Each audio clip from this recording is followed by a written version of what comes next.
Okay, so we decided we're going to reinstall a thermostat.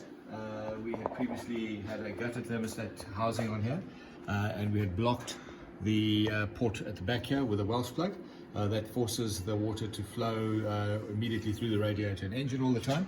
And so what I wanted to tell you guys is how to get a Welch plug out once you've put one in there. So firstly, you need some stuff. You're going to need some tools. You're going to need, firstly, you're going to need a thick plate from the kit that you bought for pressing in bushes. You're going to need a pair of long-nose pliers, a flathead screwdriver, a rag, piece of skinny wire, a big fat washer just to, in fact no, we don't need that washer. We need a small coach screw, a bigger coach screw, and then an M8 bolt, and then what you're going to need is a drill, some drill bits, and you're going to need one of those long flexi magnet things.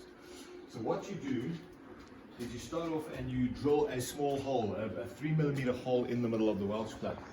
Obviously to get to the Welch plug you've got to get the radiator out and everything so you can get a drill in there. Then you take the small coach screw and you try and screw it in, and you use that hole. You realize the hole's a little small, so you then need to drill a hole open to about 4.5 mil. Then you use that 4.5 mil bolt a hole to remove the threads from the smaller coach screw, which you can then dispose of. You then get a bigger drill bit and you drill the hole a little bit bigger. Now remember, all the time I mentioned the rag, you've got the rag in here to prevent you from dropping any muck in there. So you drill that hole out to about 6 mil, and then you use that 6 mil hole to remove the threads on the large coach screw.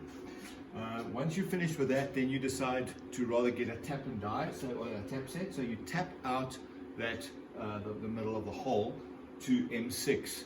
And then you realize that actually the hole is a little too big, so you don't do that. So then you go and tap the hole to M7, to M8. You need to do M8.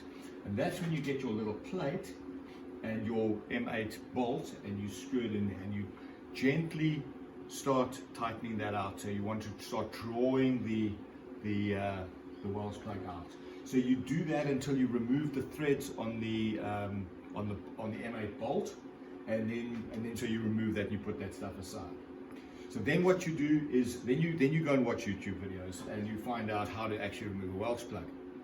And turns out that the way to remove a Welch plug is to take a flathead screwdriver, and on the inside edge of the Welch plug you knock it, and you try and knock the Welch plug so that it rotates sideways.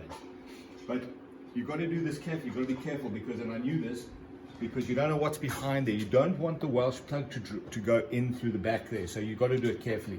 So you do it carefully, and so I've got that Welch plug to turn slightly. That's when you get the long nose pliers, and you got to grab the Welch plug and you try and pull. Now normally what will happen is the pliers will slip off the Welch plug and then the Welch plug goes inside the engine. Okay, so that, and quite interestingly, there's quite a lot of space inside the engine, but that's okay. As long as you've got one of those long flexi things with a magnet on the end, okay? And you take that flexi thing and you try and fit, you don't know where that Welch plug's gone, but if you feel inside here, it looks like it must go down that way in the engine. So you need to then feed that magnet in, down until you can find the Welch plug. And then you feel around a little, but you must do it until the magnet jams in there, okay? That you can't get it out anymore. You have to try for at least 2 hours to get that out. If you get it out before 2 hours are up, you've got to jam it back in again and try again, because then you didn't do it properly. So once it's jammed in there, ideally you do need to get an endoscope, okay? And try and get an endoscope in there, but you won't get an endoscope in there because the bend is too sharp, but you should try anyway, just for the hell of it. And so if after 2 hours of good work, once you get your magnet out, then you can go and sit down and have a think about how to get the Welch plug out. So then you can shove the magnet back in, not really knowing whether you're going to jam it again, and you do that for another hour or so until eventually you find the Welch plug.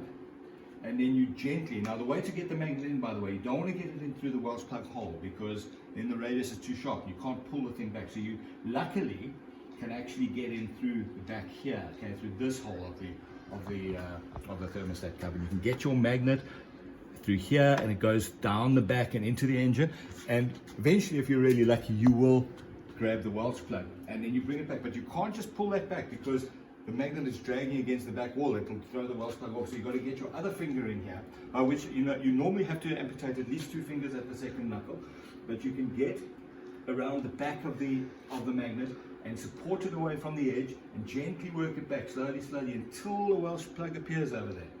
Then with fear and trepidation, you go and grab the Welch plug with a pair of long noses, and through those holes you made in the middle of the Welch plug originally, that proved out to be quite important. You need to jam an Allen key in the middle of those, okay? So it can't work with a long screwdriver, so it won't slide down again. Then you get a piece of that long thin wire and you thread it through the Welch plug so that it's not going to fall or run away. And you then try and turn the Welch plug through 90 degrees. Of course, it won't fit through the hole yet. And then you feed the wire, you grab the wire with your long nose pliers so you can twist it and then secure the wire around your power steering fluid bottle so that the Welch plug now can't go anywhere. And then you need a pair of vice grip long nose pliers, and you grab the Welch plug and you wrestle the thing out of there. And that's how you get a Welch plug out of the engine.